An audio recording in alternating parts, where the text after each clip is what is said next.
And if the unions fall, then we will have two classes of people in this country, the extremely rich and the very poor. Because even though I look young, I'm not as young as I look. And we're the last generation to actually be able to own our homes. After us, that doesn't happen anymore. That dream is dead.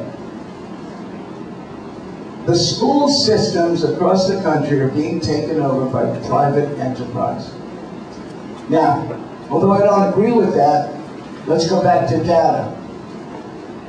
If the data showed that private enterprise and privatization would really help public schools, I would consider it.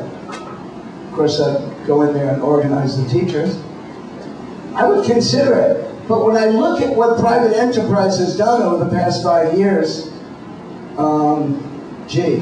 so let me start.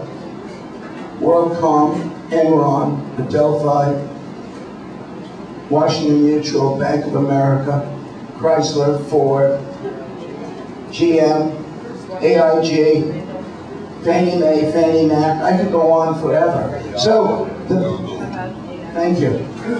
The business and industry part of our economy hasn't shown very well. And in fact, we're probably here because of the actions of business and industry. Education is not being bailed out, but the banks are.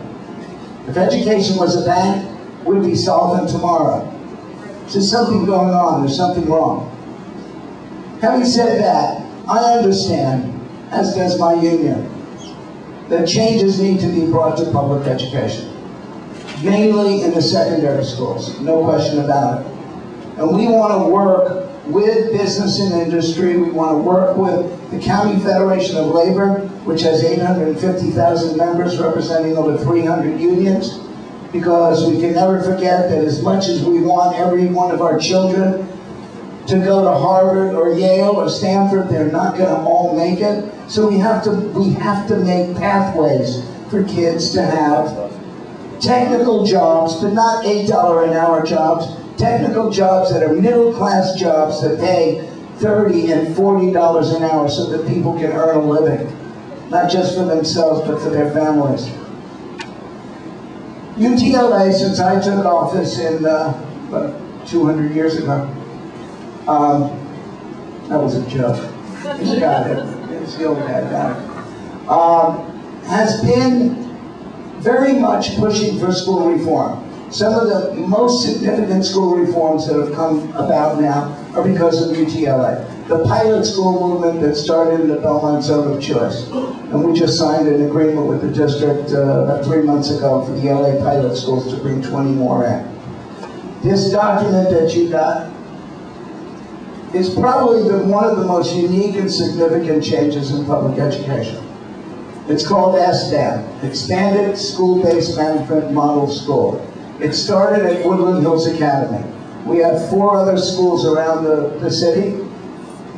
Woodland Hills Academy, which is 71% minority, has raised their API in 3 years over 50 points.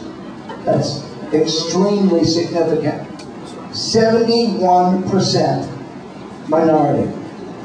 So much so that about 2 months ago, the LA Times editorial board, if you saw the editorial today, and you followed the editorials over the past 3 or 4 years, you saw a significant change in the tone of the editorial. But about 2 months ago, they acknowledged when we got into the school choice thing wholeheartedly, and of the 36 schools that were up for grabs, we took 29 with homegrown plans. Plans written by teachers and parents and community members. Woodland Hills Academy is, in fact, tomorrow's public school. It's a charter school without a charter. It stays within the district, but it has exactly the same autonomies for the exact same period of time, which is 5 years, before it gets re-upped. They have control over their budget, they have control over hiring, they have control over their curriculum and their professional development. They hire everyone at that school from top to bottom. We are about an inch and a half away from signing a memorandum of understanding to make this official. And when we do, Taft will be the next school to come in. And we're going to create what's called a family of schools, which is a vertical feeder pattern of schools, starting with early childhood ed centers, elementary, middle, high school, continuation high school, and adult school. And we're going to try to put those all over the city. And this is, you don't just get this certification. We have to work really hard. We have to make sure the district understands we have an academic program with accountabilities that they can look at to see if Woodland Hills Academy will make the grade. I'm going to be speaking all over the valley about this. And you have a flyer, Xerox.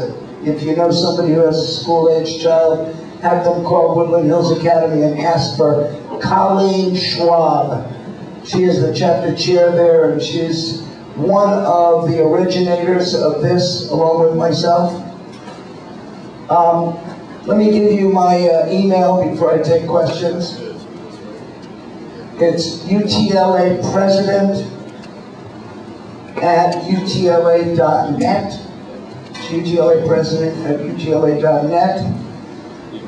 Understand, between phone calls and emails, I get about 1,000 a month. I would like to respond to you guys, so when you email me, make sure you say I heard you speak at the Sherman Oaks Homeowners Association. Don't expect a response the next day. I tend to get a little busy sometimes. But I want to thank you. Richard. Yes. Richard grabbed me at a retirement. Well, he didn't really grab me.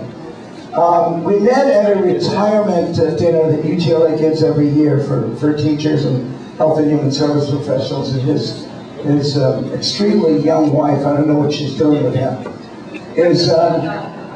was retiring, and we talked about me coming. It took us about 8 months to get this set up, but I'm very happy to be here. And Tamara and I are friends. We disagree, we don't get along, we do get along, we agree on some things. But if any of you read the Pat Morrison piece last Saturday, it's still online. It's about me. But in it, one of the quotes is that when I came to this job, I said that I would walk into one room with district officials and scream and yell and call them to task for being stupid. No, sorry, for doing something stupid. But I was perfectly willing to walk into the next room and work with them to solve problems. So that's what Tamara and I do from time to time. We scream and yell at each other, and then we go and we resolve problems. With that, I'd like to turn it over to Matt Epstein. Do we have any good questions?